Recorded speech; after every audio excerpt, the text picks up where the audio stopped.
The Sonic 3 movie is good. Okay. Alrighty. I am really tired right now. I am just coming back from hanging out with my friend, Maverick. We just got done watching the Sonic 3 movie and then hanging out a little bit more afterwards.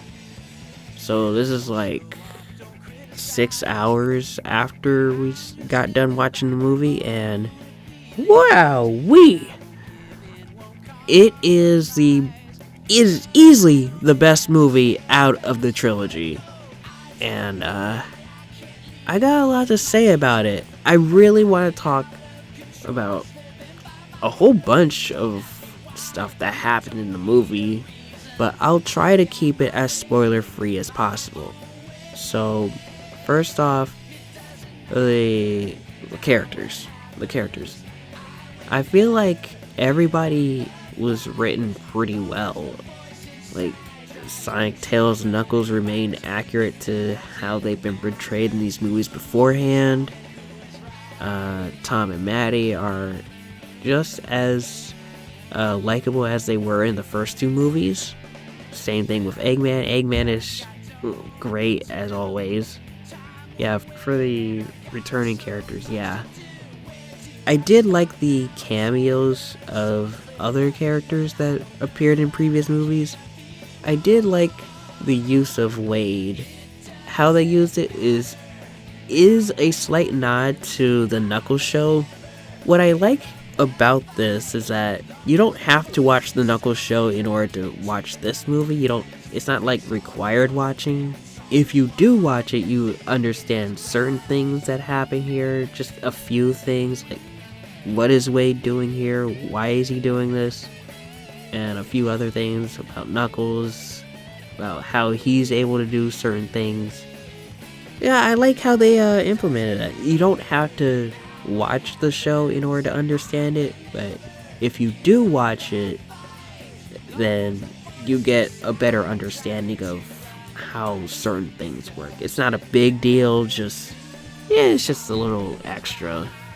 But yeah, and a few other returning characters, like I said before, how they utilized them were pretty nice. They listened to the complaints.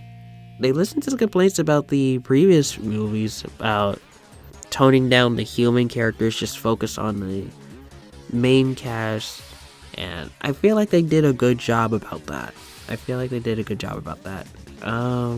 So let's talk about the new characters. Shadow. He is easily the best character. They made him accurate to how he's portrayed in SA2, and it's basically SA2 Shadow just translated into a movie format. Like, they kept him serious all throughout, and even had him cracking jokes when it's appropriate for him. Kind of like how they treated Knuckles in Sonic 2, where they gave him kind of a fish out of water kind of deal. It's similar to that when he makes some funny comments. Yeah, you know what I'm talking about. Hopefully. Then there's Gerald. How they used him is pretty interesting.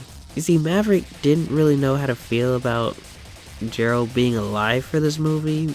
Just alive and stuff. Like, I thought it was an interesting take. I think it's more so because they didn't want to, like, stick too close to source material, because SA2 involved a lot of things. Sonic Adventure 2 came out in a very different time period than the one we are in now. Speaking of which, Maria, I feel like they did her character well as well. Was kind of leaving the theater, kind of thinking we didn't see enough of her. Like, I feel like we could have used a few more scenes. I don't know, maybe it's just me. Or maybe that would just oversell her importance to Shadow, because we already know. Because if you play the games, we already know how important Maria is to Shadow. Like, I don't know, maybe it's just me. But I will tell you this. Nobody clapped. Nobody cheered. I will leave you with that. they hammed up the video game references too. Like, it's not just live and learn. Live and learn was already revealed. How they used it was, oh man, amazing. Me and Maverick were just so giddy after even hearing it for a little bit. It says like, it's live and learn. It's live and learn. It's not just live and learn. It's a few other video game soundtracks in there as well. Like, they really stepped up their game for this one. And a few other references too, like characters saying certain phrases or making certain moves. The first few movies had that as well, but this one took it up to 11. I felt like near the end there were a few plot contrivances, like how did certain characters know where to go at certain points? Why didn't this character do this?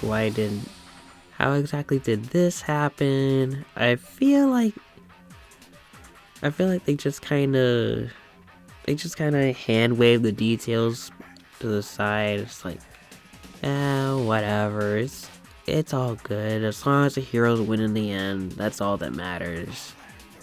There was this one moment where I feel like the humor just was kind of misplaced. It was a little bit of a tonal shift, but I suppose that's how it goes for these types of movies.